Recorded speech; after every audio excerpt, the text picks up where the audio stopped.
Rail Up, the future mobility podcast with innovators and leaders of the ecosystem. Presented by Sebastian Sperker. Our guest today is Franz Blum, a visionary entrepreneur and founder of the company Vegatrans. The company achieved European market leadership in transporting commercial vehicles such as trucks from factories to customers in Europe and beyond. Despite its roots in the road transportation, Vegatrans has innovated a solution to seamlessly integrate road and rail. Today we're exploring if this innovation could be a game changer, boosting the modal shift and becoming the catalyst for a significant increase in rail transport and a new chapter for the Green Deal. We will discuss how Franz persuaded road manufacturers to integrate rail transport into their supply chain, and we will talk about his vision to transport goods from Marrakesh to Shanghai without spoiling any CO2. Additionally, I will share how Franz significantly impacted my career. I'm delighted to have him with us today, live from the beautiful Mozart city Salzburg. Welcome to Rail Up. I start my podcast always with the question, are you an innovator or a leader? Yeah, I suppose we are a leading innovator. Okay. Let's start our journey with some facts. The modal shift from road to rail hasn't progressed in the last decade, although this is one of the top priority if it comes to reduce CO2 emissions. At least if you listen to the plan of the European Commission and the Green Deal. The road representing still 75% of the transported cargo in Europe and is growing faster than the rail. Hence the modal split of the rail is even declining. If you would like to turn this trend, we need to push the integration between road and rail. One promising approach is to use semi-trailer, which can be handled in the terminal with standard lifting equipment such as portal cranes or reach stackers. These trailers are a bit more heavy and a bit more expensive, but ready to enter into the rail ecosystem in almost all terminals, ports or siding where a reach stacker is available. That sounds great and would be probably enable a seamless intermodal road-rail solution. However, the share of these special trailers is very little, even lower than 10%. So I asked myself why such a promising approach did not work out. Yeah, that's a very interesting question. We are working for the industry directly. We are delivering all the new trailers to the customers. And we realized the same, that the share of new craneable trailers is very little. The last figure we heard that it is even decreasing. It was once on the top time 7 to 8% of the yearly production. It has dropped to under 5% meanwhile. We tried to analyze this together with some clients to find out what is the reason. And we had some interviews with bigger clients, especially one Lithuanians and from East Europe.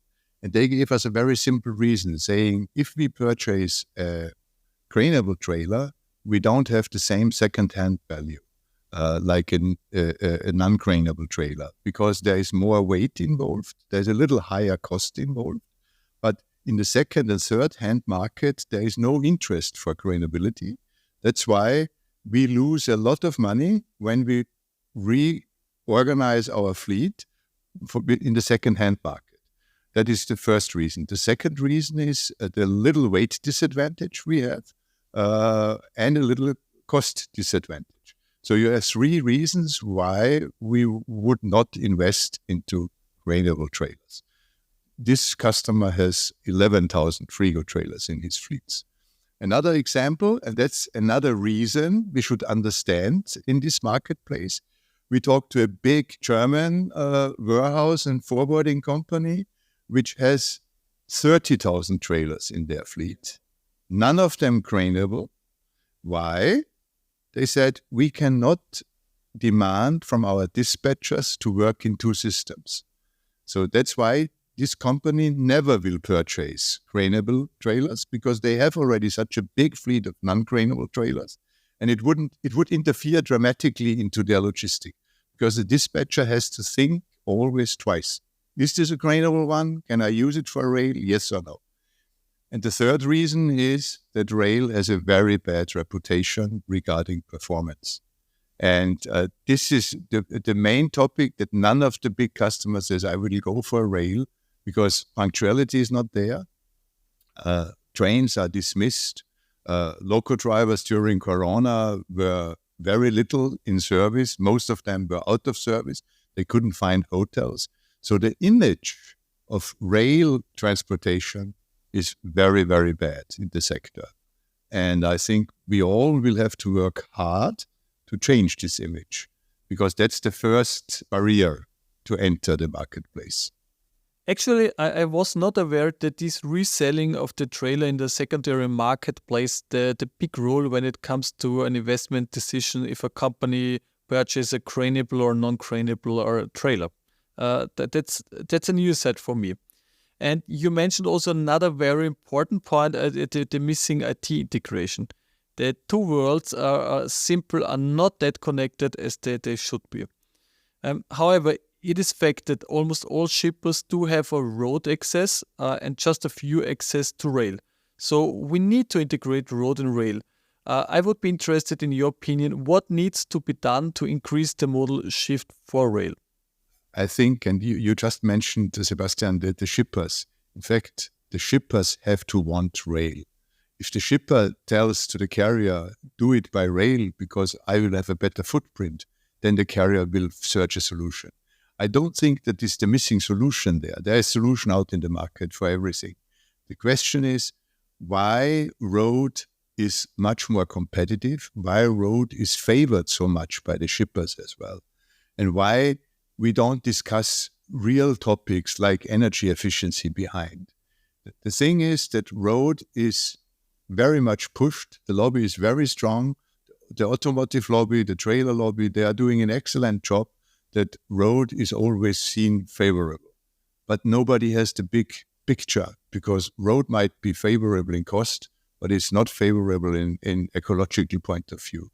And what we do there, nobody knows out there that 1 liter fuel burning creates 3 kilos CO2. This is a physical law nobody is aware of. We have to make a higher awareness of the advantage of ecology of rail, but we have to make it at the shipper. The shipper has to know that he can reduce his footprint. And then the shipper who has the cargo in his hand, he has to take the decision for rail. Then rail will improve. If there is a pressure towards rail will have the chance to invest and to improve.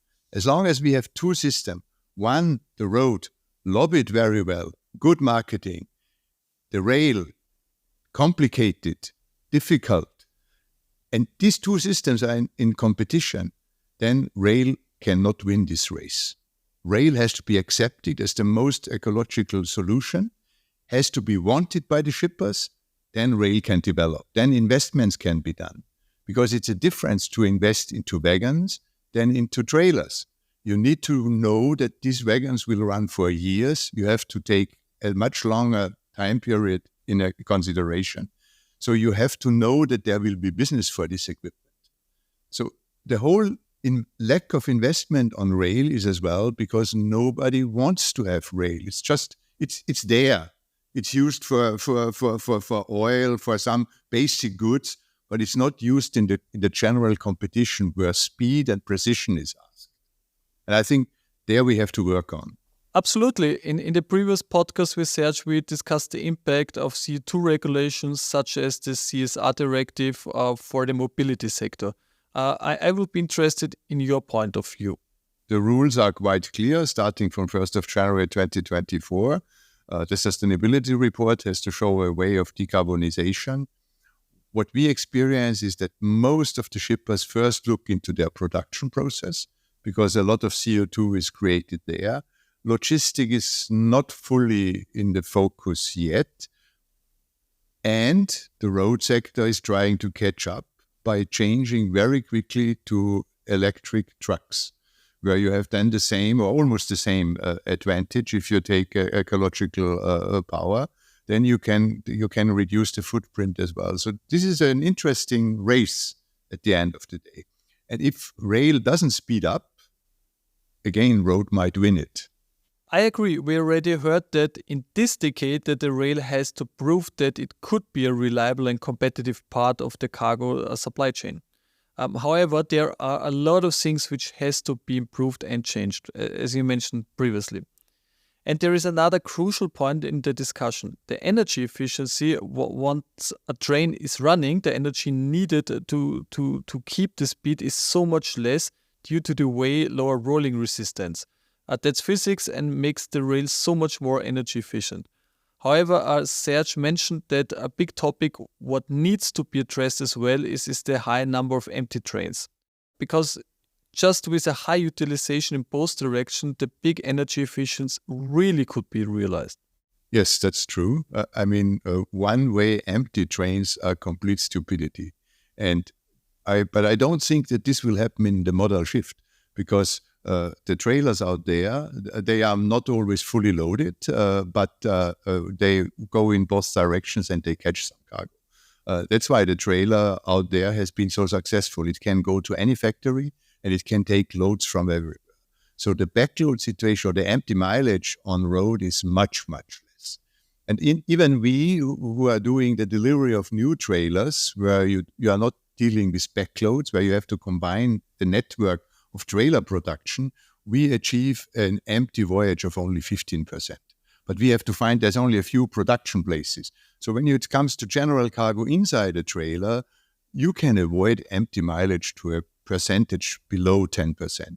But that would mean that in the modal shift, if then the trailer goes for the long distance on rail, we don't face any empty voyage issue. And in our experience, we have our own company trains for the commercial vehicle industry.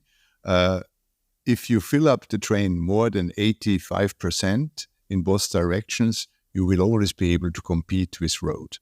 Price-wise, speed-wise is a second issue. But what we have to understand is that to reach this point, you have to have a critical volume. One train crossing the Alps can take 32 trailers.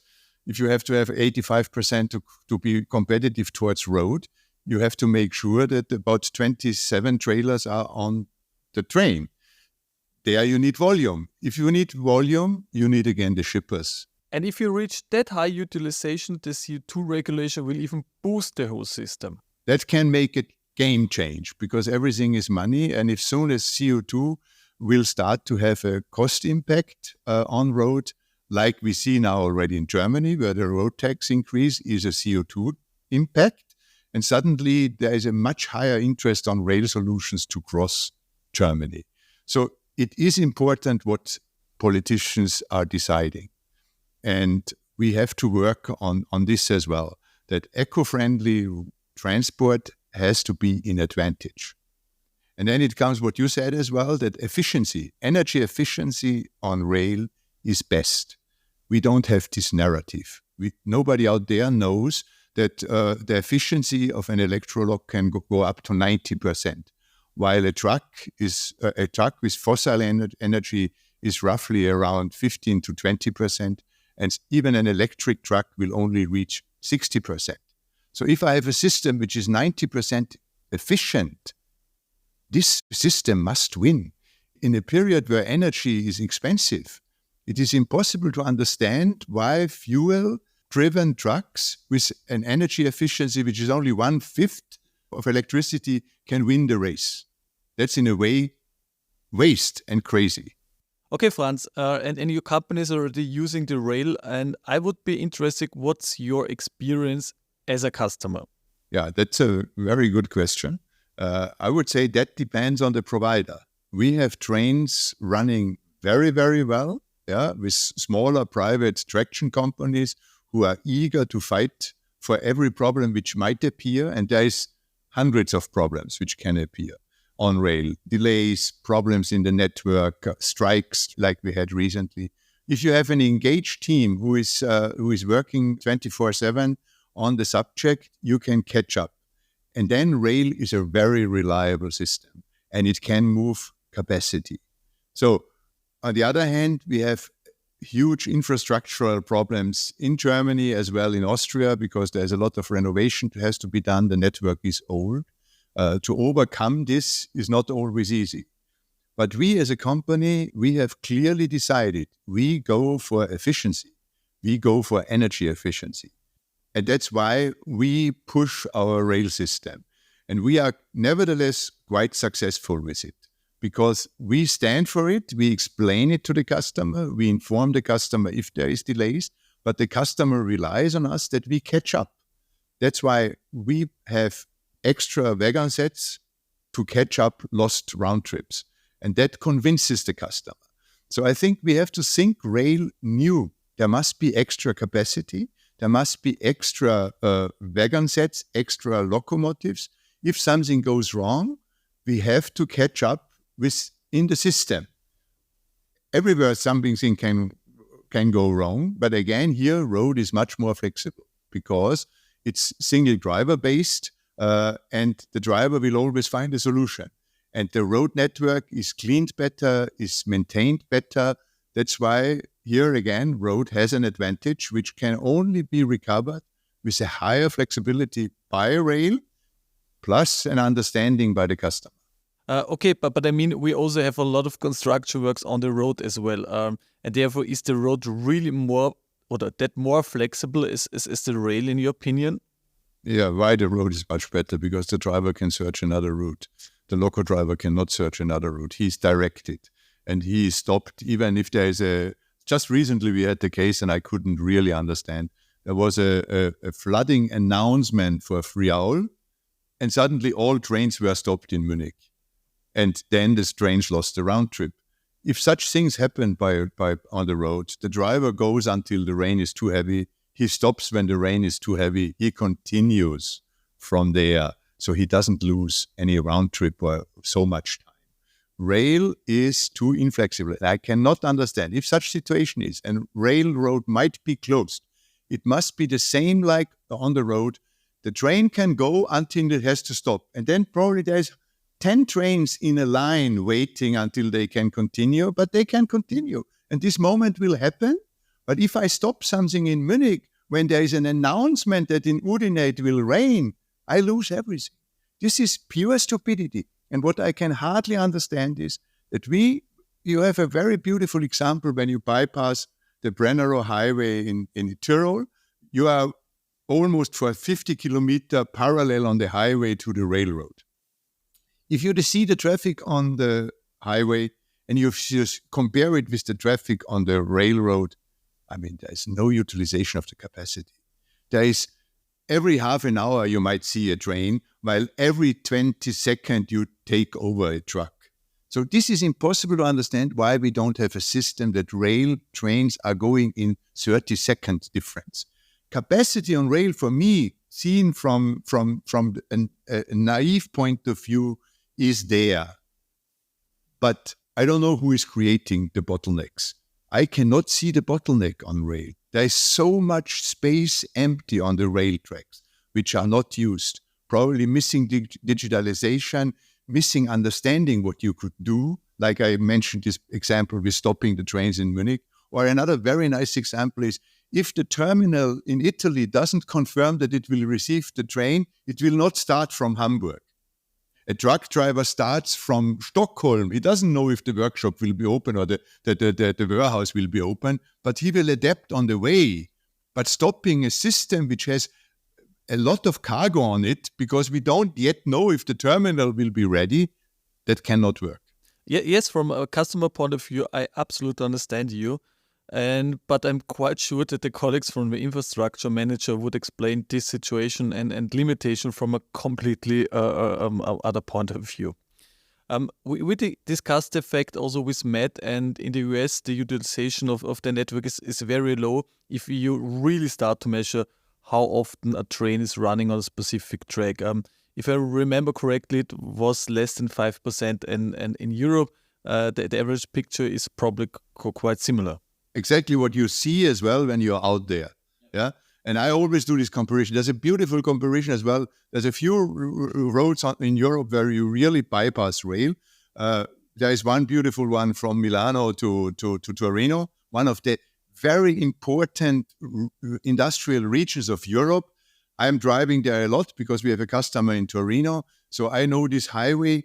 I so far never saw a good transport train on this rail track. Never. You sometimes see a passenger train, never any good transport between Milano and Torino, one of the hot spots of the European industry, completely ununderstandable. And there is a terminal in Torino, there's a terminal in Milano, Venezia, Padua, and everywhere. Yeah. So it's a little bit ridiculous that we are talking bottlenecks on rail but the rail system is used 2 to 4%. We have a lot of space to improve. So from that point of view, modal shift can grow into the sky because there is space on rail. But we are not having the systems. We are not having the understanding how to utilize the network. All right, Franz, then let's talk about you, about Vegatrans and the innovation which may have the potential to boost the modal shift. And let's start with, in a nutshell, with a short funding story.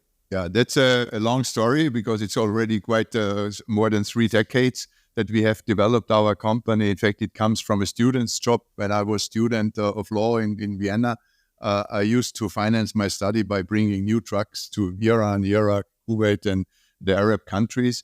And out of this, later on in the 90s, we founded the company Vega with the intention to become a major player in the distribution of new vehicles, especially of new trucks, new commercial vehicles. And already in the early phase, we understood that good capacity can only be reached by rail. And we had used at that time the Rollende Landstraße, the roller, which was existing from Neumünster to Mainz and from Mainz to Wels. And there was one line between Germany and Italy as well. And we realized that some customers had capacity problems on road, and we convinced them. The first customer was Volvo Austria. We brought trucks from Sweden by rail to Wales and then distributed in Austria. The second biggest customer then was Iveco. They had a new truck which was had a high cab and was hard to load on truck carriers. So they were open for a rail solution, and we could offer them that we can load trucks up to 4 meter height, crossing Switzerland. And so we started some rail business very early, already in the second year of our business career. And we saw that can save costs as well as you have a good capacity. And from that moment on, we developed our company quite well. We became the major player which we were dreaming of at the beginning. Today, we are the largest company in Europe delivering trucks, buses, and trailers. And understanding that rail can play a major role, we thought that there should be some innovation, because the roller wagons had got problems in Germany because of the infrared cameras and the heat they're creating with the small wheels. So we said we have to find a solution to move into the standard bag wagons, pocket wagons, which are in the market, where usually trailers are loaded. And together with our construction partner, Käsbohrer in Eugendorf, who is producing car transporters, we developed the road rail link system, a kind of adapter system, we call it connector, which enables us to load any rubber-wheeled vehicle into standard wagons. And this started in 2016. And since then, we try to convince our industry, which is by nature an enemy of rail because they are producing trucks for road. But still, because of capacity, today more as well because of environmental issues, they are ready to fill up our trains. Recently, we have 10 block trains a week in Europe running for the truck and trailer industry, and we move quite significant volume on rail. We face problems there, but we solve the problems. And if you have this attitude, you can succeed everywhere. Okay, let's create a picture that our audience have a good understanding about what we are talking. For me, it's very easy because I'm sitting in a meeting room and with a big picture of this system on the wall. What you can see is a big base plate made of steel, and on the left and right side, you see a short metal frame. And I would say it's about 4 to 5 meters long and carries a semi-trailer. And this platform, which you named connector, can carry a semi-trailer and could be lifted with a standard equipment. So either with a portal crane or a ridge stacker. So an easy way to have for non-craneable trailer, and we remember that's the majority of all trailers, has then an access point to the ecosystem of rail. And if more, you can use the existing infrastructure of the terminal. Yeah, we understood that you just need a simple platform. It's not rocket science, but in a way it is, because to fulfill all the requirements of rail is not an easy task as well. But we are operating two systems, one with additional ramps, so that we can drive trucks as well, like minivans or tractors on it, and one simpler one, which is just for trailers. But that system then doesn't make it necessary to have craneable trailers. And I believe that midterm, talking about trailers, that the solution will be nobody has to take care of which kind of trailers you have. You just can offer to everybody, come to me and I can carry you on rail. That's the idea behind. And the interesting thing behind is that our company, delivering all the new trucks, buses, and trailers of the industry, we have a so-called dense information because we get the newest vehicles always. And our department, our rail department, we have some skilled people. They watch what is coming new from the industry, and then we adapt our system. So our daily experience has a direct influence in the production of our connectors. So we have the best knowledge to produce the most simple solution. We have seen in the marketplace by investigating that there are quite a few solutions already existing, modal lower, cargo beamer, Nikrasa, but they are not tailor-made for the customers. They are made probably, some things are very complicated, like modal lower and cargo beamer. We have the feeling that this is more a subsidy issue than a practical solution with very high costs. Our interest is have a simple, easygoing solution ready for the market, simplifying things, and become a general standard. Now, we see that this is coming slowly. We are now equipping the first pocket wagons for Spain with our connector, because in Spain, the share of craneable equipment is, I think, 0-something%, almost not existing. And this system should be used for Moroccan trailers arriving in Algeciras, and the transit in Spain up to Zaragoza should be done by rail. And in Morocco, I think craneability is not known at all. So we believe that our connector system, our headline is as well, time to connect. We need to connect road with rail. And our connector is exactly the tool for it. And the market is huge. We talk about 4 million trailers out there doing the continental traffic, everything what is produced on the continent and used on the continent. And out of this, according to our figures, 4 to 5% is craneable, so a very little number. So we are providing a tool which will enable the whole transport sector to close the gap. Yeah? But we are fighting with terminals. Terminals say that this is complicated. Now, if a terminal is only aiming 4% of the market share, then why we paid subsidies for the terminal. We have to make sure that every terminal out there, which is paid by the taxpayers, accepts any solution which is bringing trailers on rail.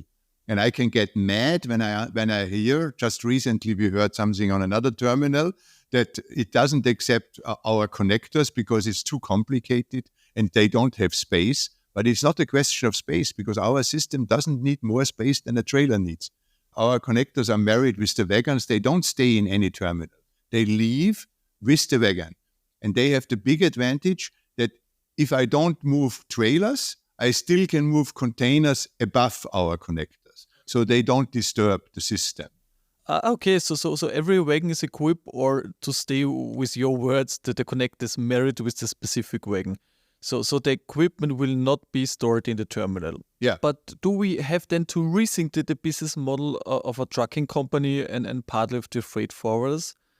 Today, a lot of transport companies are aiming to run long distances to achieve a high utilization on their assets. And just a few are focused to run short distances, what we call the first and the last mile. I mean, if your innovation really shift a quite significant volume from road to rail, then we probably need a new setup for the trucking companies. I mean, that is the perfect combination to use the road for the first and last mile, and then the energy efficient rail for the long haul. But I can imagine that this approach is not embraced by all of the, especially trucking companies. Yes, in a way, but then we are coming back to what I said before. we have to start with the shipper. We have to raise the awareness of the shipper. Today, any transport company can tell to the shipper, I don't have the equipment for rail. You cannot push me. Yeah, but it's not true any longer. There is equipment out there, so the connector is there.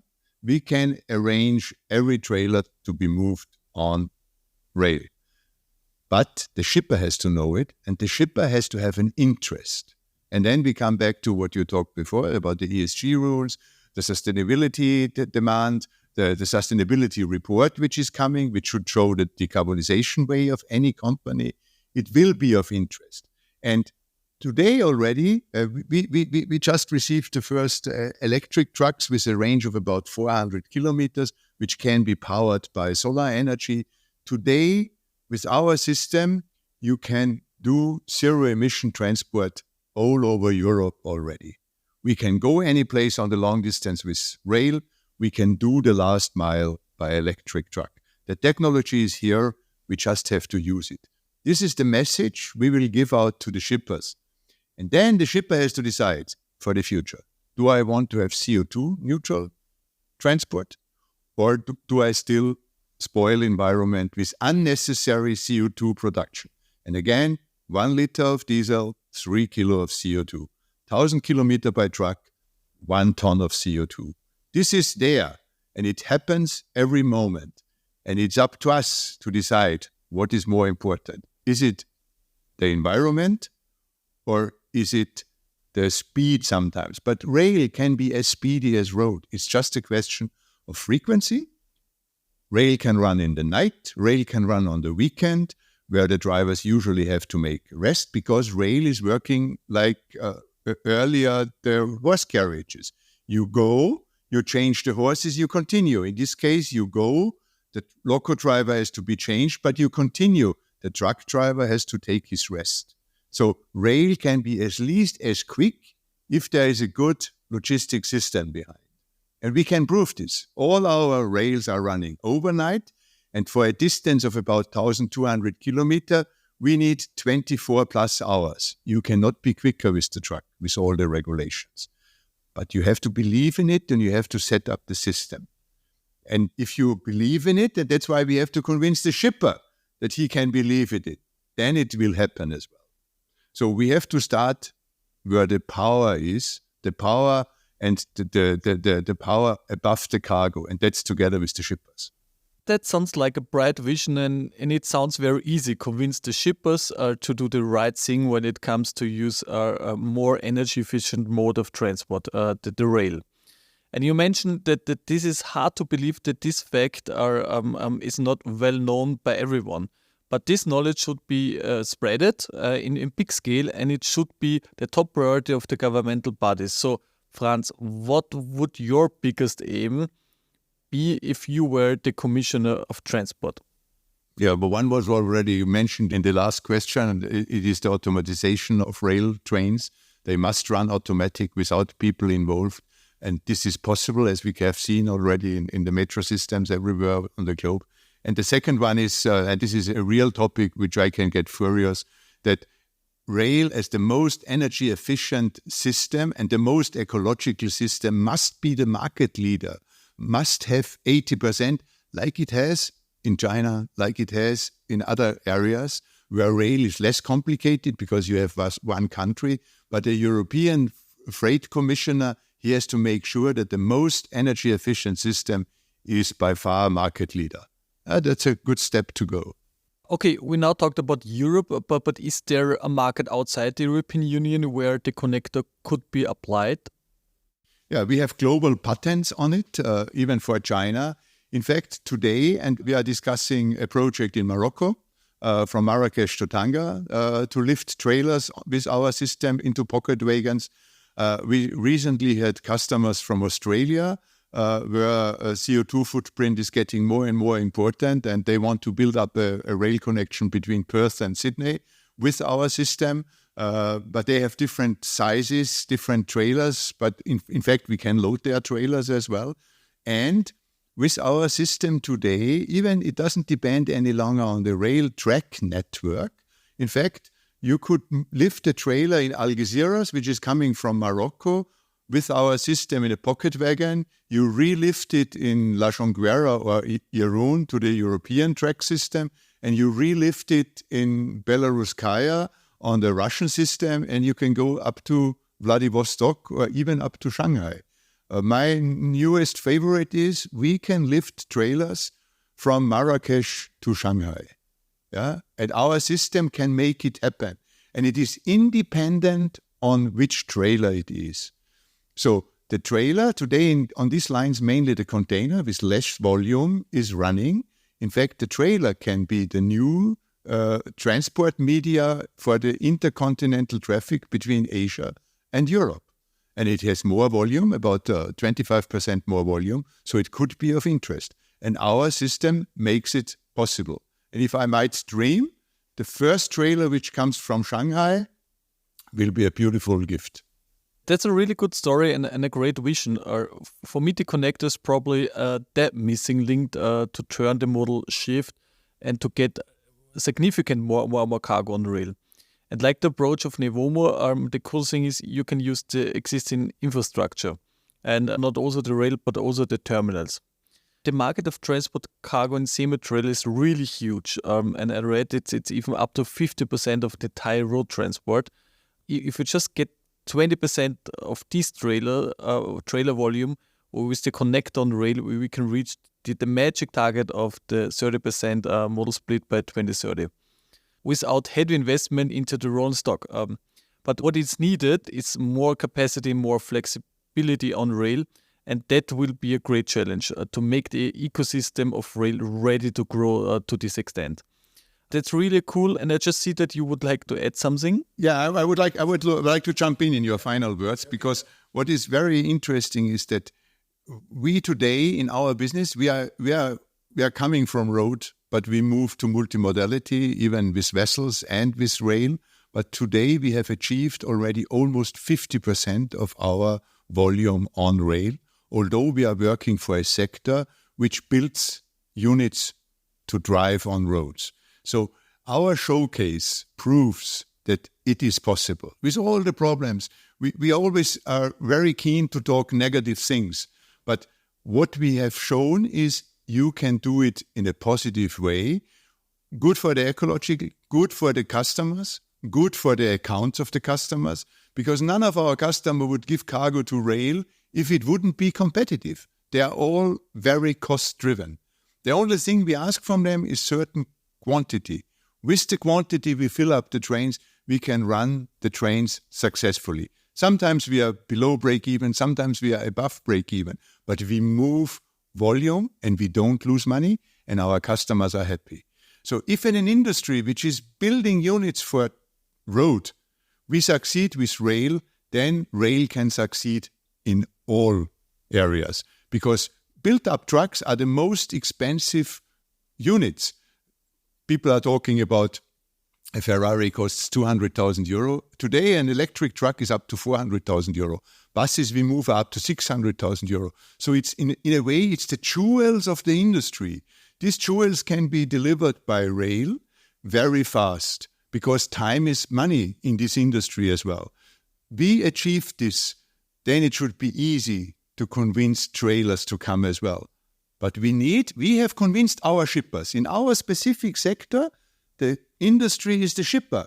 We convince them that rail is a good solution. And we show it. Now it is time that for general cargo, this showcase is just replicated. And everybody understands if there is enough volume, and there is enough volume out there with 3.8 million trailers, then there is efficiency on rail possible as well. And that's the story we would like to tell. And not only to tell, but even to roll out. And together with our partners, we will do this. Yeah, we will show that you can be successful with rail and you save a lot of CO2. All our train systems are saving, each departure is about 35 to 50 tons per trip.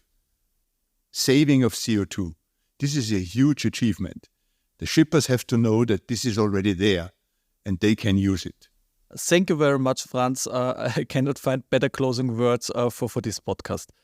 That's just a great and a proven story that we can achieve huge targets if we have the right attitude, the right innovation, and most important, the enthusiastic people who are driving the change.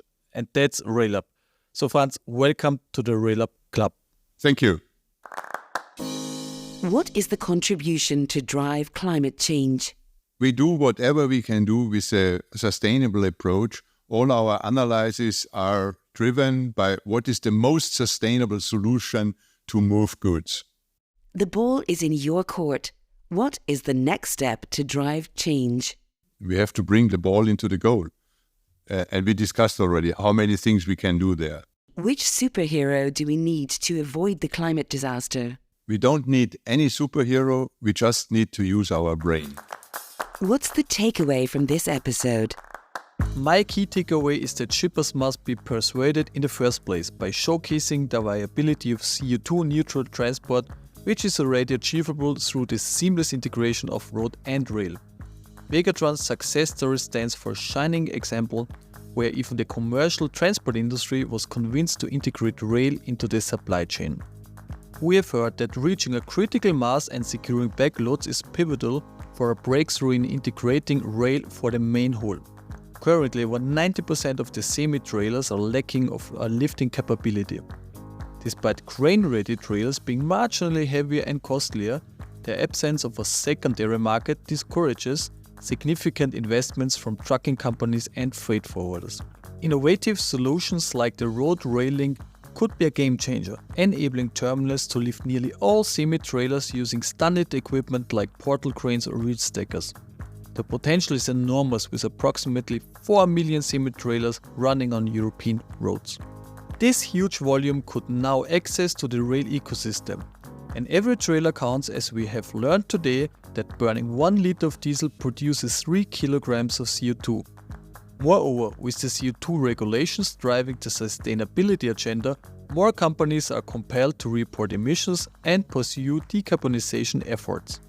Today we have once again heard about the exceptionally energy efficiency of rail and the ambitious goal to establish rail as the future cornerstone of land transportation. For the modal shift to take place, the rail ecosystem needs evolution, especially in higher capacity and greater flexibility. That's crucial to reach our big climate targets for transportation. Imagine that a shift or integration of just 20% of the road volume will double up volume of rail. These numbers gives us a better understanding how far the changes in the ecosystem must go. I have also been inspired by Franz's new bold vision to transport semi-trailers from Marrakesh to Shanghai in a CO2-neutral manner via rail. Reflecting on my first internship at Vegatrans 2 decades ago, Franz's visionary ideas sparked my journey into the rail ecosystem. It's these grand visions and unwavering commitment that lead to inspiration, and that's the essence of the RAILUP Club. This podcast connects innovators and leaders worldwide to shape the future ecosystem of rail. RAILUP by Sebastian Sperker.